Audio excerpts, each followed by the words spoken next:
हाँ, तो हमने रेक्टिफायर काफी पढ़ लिया था, बोर्ड के लिए कंप्लीट हो गया था वो लास्ट लेक्चर में। ब्रिज रेक्टिफायर बोर्ड के लिए नहीं है, ठीक है। सेंट्रल ट्रैप ट्रांसफार्मर पढ़ना है बोर्ड के लिए आपको, और half wave rectifier, central trap, full wave rectifier and half wave rectifier, ठीक है। बट ये ब्रिज रेक्टिफायर मेंस या नीट में पूछा जा सकता है, तो इसका आपको ध्यान रखना है।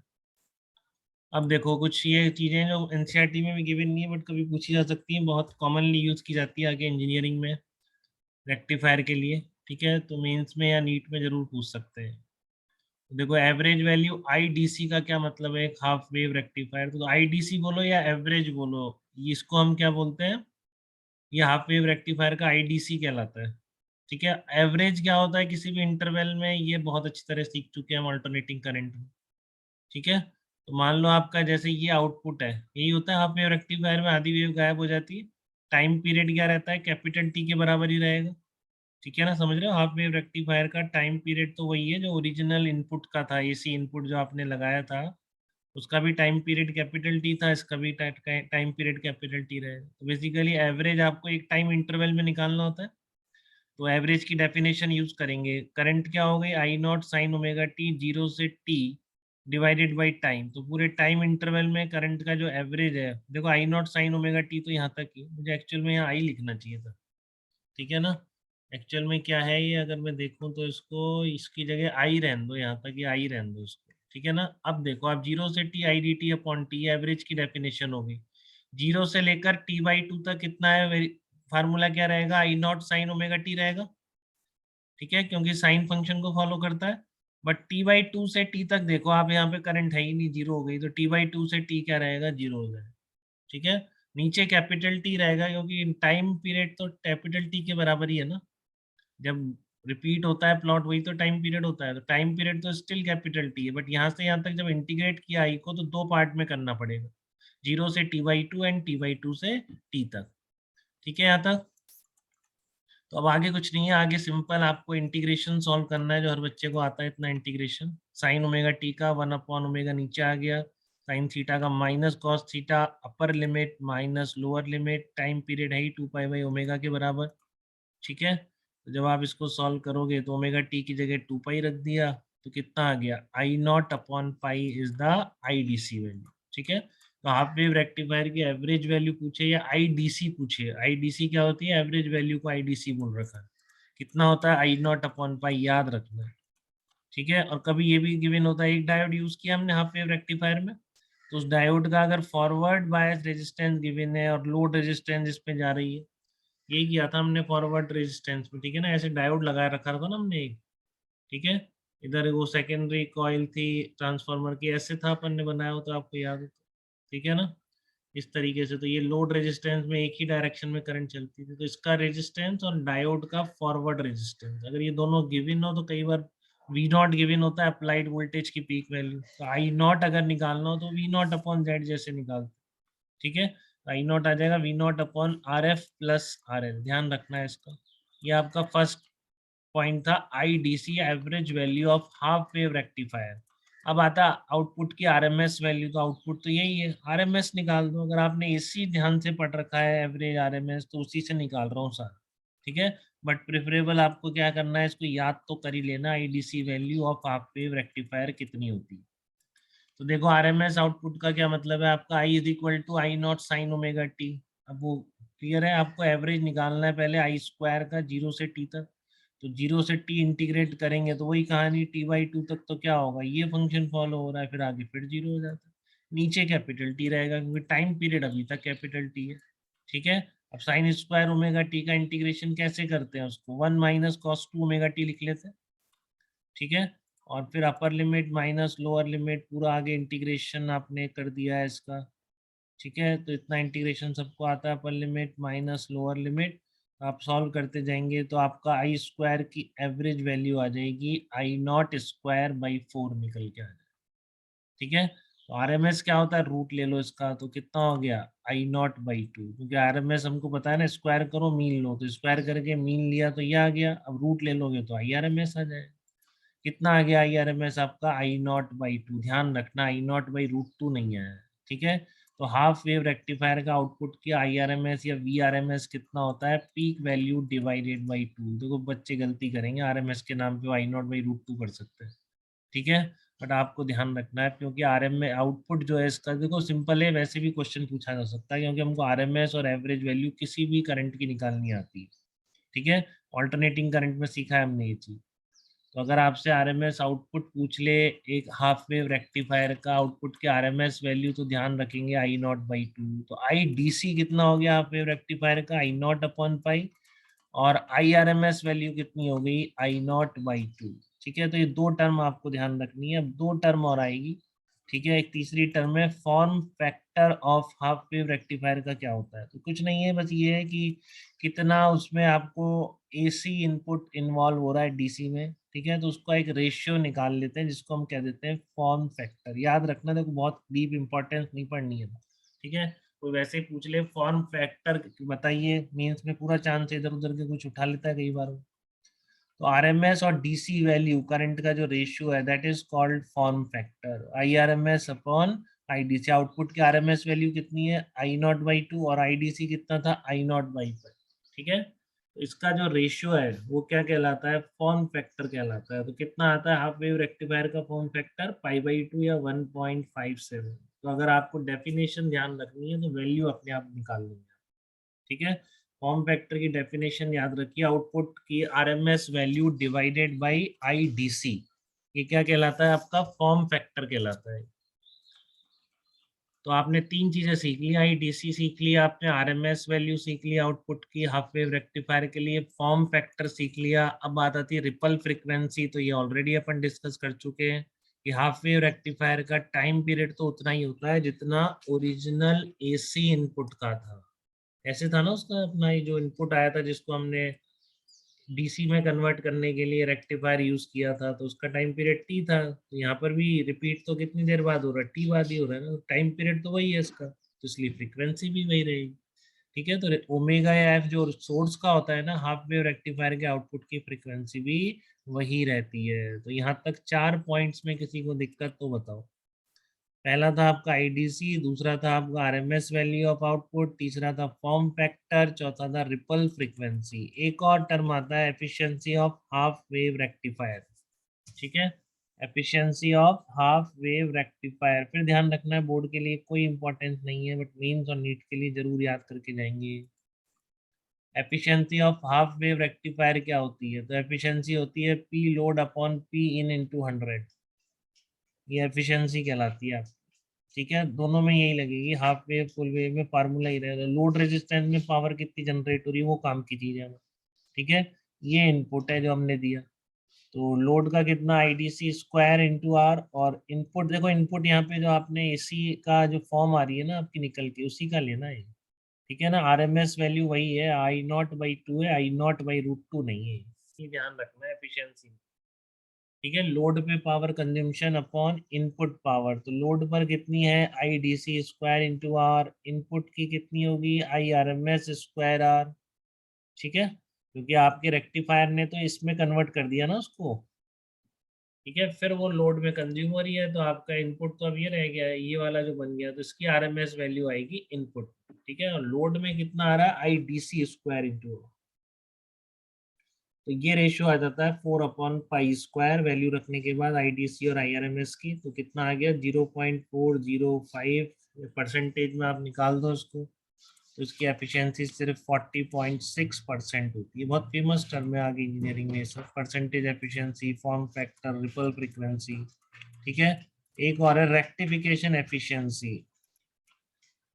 अच्छा, ये ध्यान रखना है, ये जो है पावर एफिशिएंसी कई बार बोल देते हैं, देखो एफिशिएंसी लिखा हुआ है तो सिर्फ यही निकालेंगे, बट पावर एफिशिएंसी और फिर ये रेक्टिफिकेशन एफिशिएंसी, इसको भी अलग अलग कर देते हैं, ठीक है। तो रेक्टिफिकेशन एफिशिएंसी क्या कहलाती है, DC output power upon AC। अब यहाँ पर जो मैं कह रहा हूँ ना, यहाँ पर आपने इसका AC दिया है जो आउटपुट आया, अगर उसकी जगह आप इनपुट का AC ले लोगे, ठीक है ना, जहाँ पे IRMS कितना है, I0/√2, तो वो रेक्टिफिकेशन एफिशिएंसी कहलाएगी, ठीक है। ये तो वही IDC square into capital R, DC output power. But आप जो AC आपने इनपुट पावर है, इसमें आपने यहाँ पर क्या लिया है, पावर एफिशिएंसी में IRMS कितना लिया है, I0/2, उसकी जगह I0/√2 ले लो ओरिजिनल वाली, तो वो कहलाती है रेक्टिफिकेशन एफिशिएंसी। ठीक है, एक बहुत ही simple term peak inverse voltage क्या होता है, तो ये हर डायोड के लिए डिफाइन होता है। आपको पता है ना, डायोड पर रिवर्स बायस लगाएं तो एक स्टेज के बाद उसका ब्रेकडाउन हो जाता है। ठीक है, पीएन जंक्शन में हम अच्छी तरह देख चुके हैं ये चीज। इस तरह का ये जो प्लॉट आता है तो एक पर्टिकुलर वोल्टेज के बाद उसका ब्रेकडाउन हो जाता है, इसको क्या बोलते हैं, peak inverse voltage. Maximum reverse voltage आप पीएन जंक्शन डायोड में कितना लगा सकते हैं। ठीक है, तो एक तो वो टर्म है जो हर डायोड के लिए डिफाइन है, जो भी डायोड आप यूज कर रहे हैं। तो आपने हाफ वेव रेक्टिफायर में भी एक डायोड यूज किया है। ठीक है, हाफ वेव रेक्टिफायर में भी आपने क्या किया, एक डायोड यूज किया है। तो ये इस डायोड की क्या कहलाएगी, रेक्टिफिकेशन एफ, इसकी जो पीक इनवर्स वोल्टेज। अब यहाँ पर देखो, आप इसके लिए भी एक पीक इनवर्स वोल्टेज निकालेंगे। ठीक है ना, कि आप इस डायोड के अक्रॉस मैक्सिमम जो पोटेंशियल है वो कितना आ सकता है इस हाफ वेव रेक्टिफिकेशन। ठीक है, तो देख लो, आप डायोड रिवर्स बायस है, मान लो इस सोर्स का वी नॉट है, तो डायोड रिवर्स बायस है तो कोई करंट नहीं चलेगा। ठीक है, तो इस डायोड के अक्रॉस पोटेंशियल डिफरेंस कितना होगा, वी नॉट के बराबर ही रहेगा। ठीक है, तो इसलिए ये जो डायोड यूज किया है आपने, इसका जो पीक इनवर्स वोल्टेज है वो वैल्यू इस वी नॉट से ज्यादा होनी चाहिए, नहीं तो डायोड क्या होगा, खराब हो जाएगा। ठीक है, तो when diode is not conducting, देखो पीआईवी ऑलरेडी डिफाइन था, बट जब इसमें लगा हुआ है तब भी उसका पीआईवी एक डिफाइन कर देते हैं। ठीक है, क्या वो डिफाइन क्या करते हैं कि इसके अक्रॉस मैक्सिमम रिवर्स वोल्टेज कितना आ सकता है सर्किट में, तो कितना आ सकता है, वी नॉट आ सकता है। अब ये वी नॉट जो है, ठीक है, ये इसके अक्रॉस आ गया, तो मतलब इस डायोड का जो पीआईवी है, ठीक है ना, जो मतलब हर डायोड के लिए बिना सर्किट में लगे भी डिफाइन है, पीक इनवर्स वोल्टेज वो पक्का क्या हो सकता है, इस वी नॉट से ज्यादा होना चाहिए डायोड को बचाना। ठीक है, तो आपसे पूछ ले हाफ वेव रेक्टिफायर में पीआईवी कितना है, तो दो चीजें देखो, पीआईवी ओरिजिनली तो हर डायोड के लिए डिफाइन, बट उसे हाफ वेव रेक्टिफायर में लगाने के बाद उसके अक्रॉस कितना मैक्सिमम रिवर्स वोल्टेज आ सकता है उसको भी पीआईवी बोल देते हैं। बट वो सर्किट में लगाने के बाद जो पीआईवी आना आता है वो यहाँ कितना आता है, वी नॉट के बराबर आता है।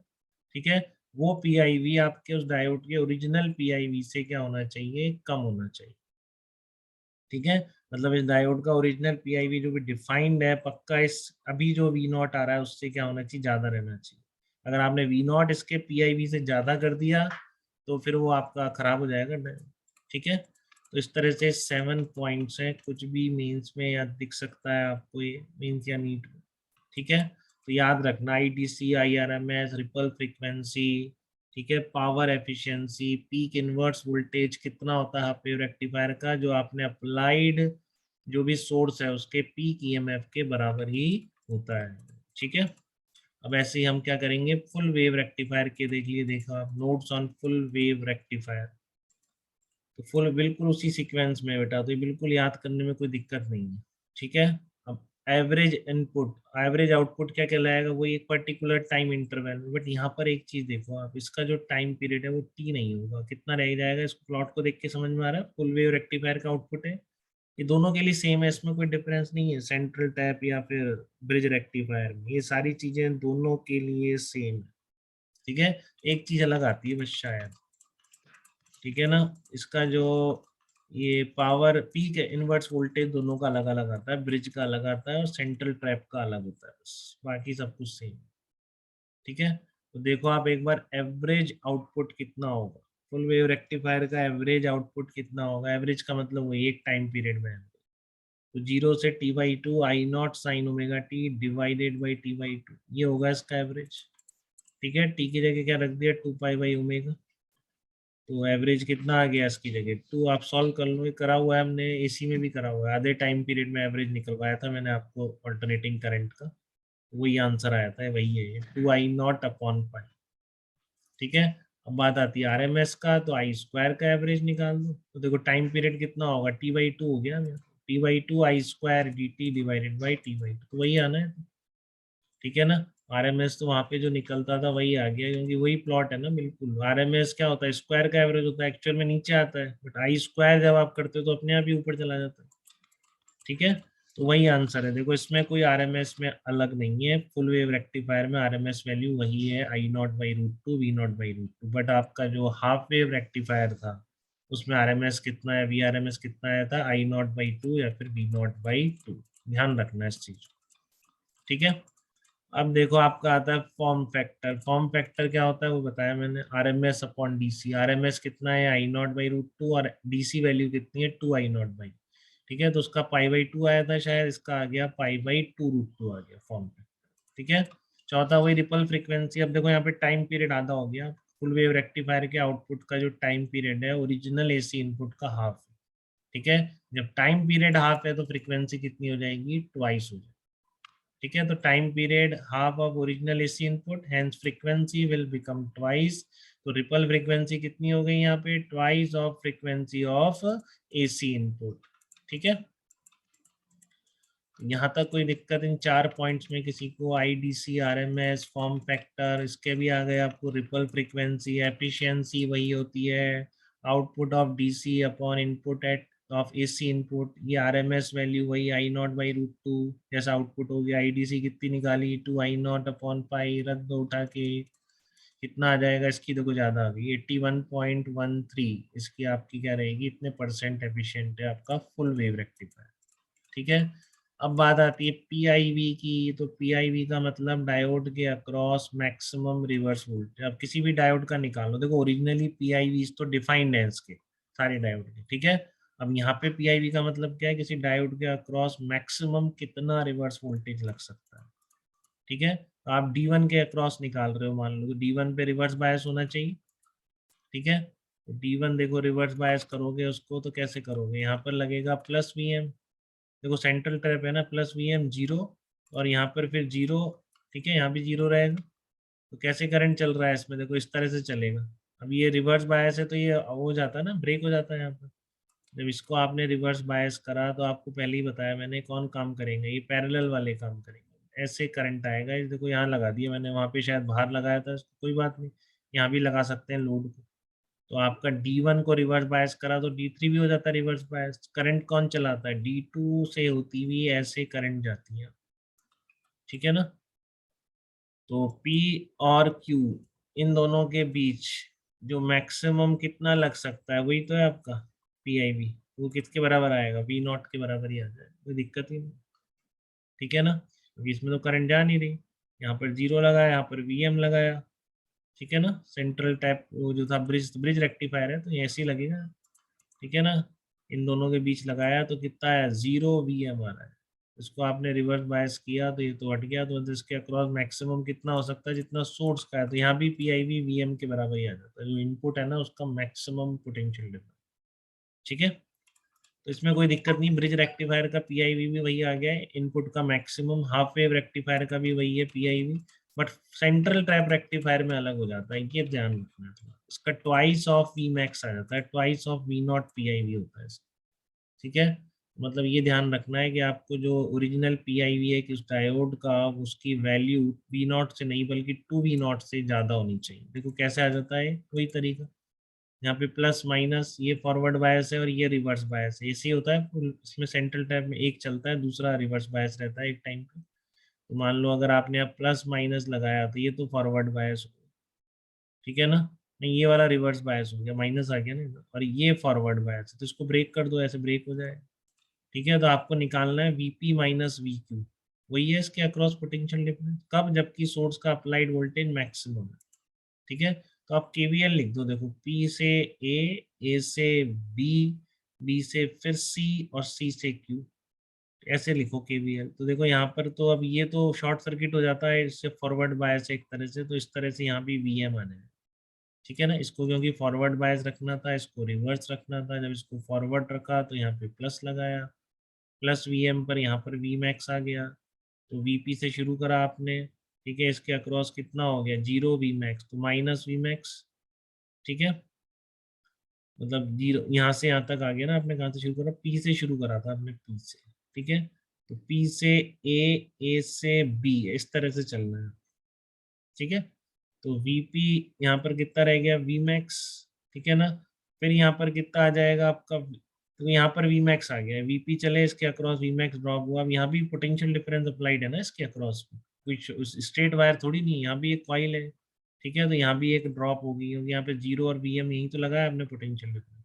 तो VM minus minus V max is equal to कहाँ पहुंच गया, VQ। ठीक है, P से चले रेजिस्टेंस के अक्रॉस कितना है वी मैक्स, यहाँ पे अप्लाइड कितना है V max is equal to V Q. तो देखो वीपी माइनस वी क्यू कितना आ रहा है ट्वाइस ऑफ वी मैक्स। तो ये चीज ध्यान रखनी, कभी पूछ लेगी पी आई वी ऑफ, देखो आपके फुल वेव रेक्टिफायर पूछेगा तो डिफॉल्ट तो यही रहेगा आपका। अगर कुछ ना लिखे ना तो फुल वेव रेक्टिफायर का मतलब क्या है हमारे लिए, सेंट्रल टैप रेक्टिफायर। तो फुल वेव रेक्टिफायर का पीआईवी क्या बोला जाएगा, 2 वी नॉट। ठीक है, अगर स्पेशली ब्रिज रेक्टिफायर कभी करते हैं तो उसका वी नॉट के बराबर ही होता है। इसका मतलब डायोड का जो ओरिजिनल पीआईवी है, ठीक है ना, उसकी वैल्यू ये जो आपका यहाँ पर मैक्सिमम रिवर्स वोल्टेज आ रहा है 2 वी नॉट, उससे ज़्यादा रहनी चाहिए, क्योंकि यहाँ पर वी नॉट नहीं आ सकता, मैक्सिमम कहाँ तक जा सकता है 2 वी नॉट तक जा सकता है। ठीक है, तो डायोड को खराब होने से बचाना है तो उसका ओरिजिनल पीआईवी की वैल्यू 2 वी नॉट से ज़्यादा रहनी चाहिए। ठीक है, आपसे पूछ ले इसमें पीआईवी कितना होता है फुल वेव रेक्टिफायर में, तो आंसर कितना होगा 2 वी नॉट। ठीक है, तो ये थोड़े 6-7 पॉइंट थे आपके पावर और इसको रिपल फ्रीक्वेंसी पीआईवी, तो ये थोड़े ध्यान रखेंगे आप। ठीक है, बोर्ड के लिए नहीं, मेंस के लिए और नीट के लिए। ठीक है।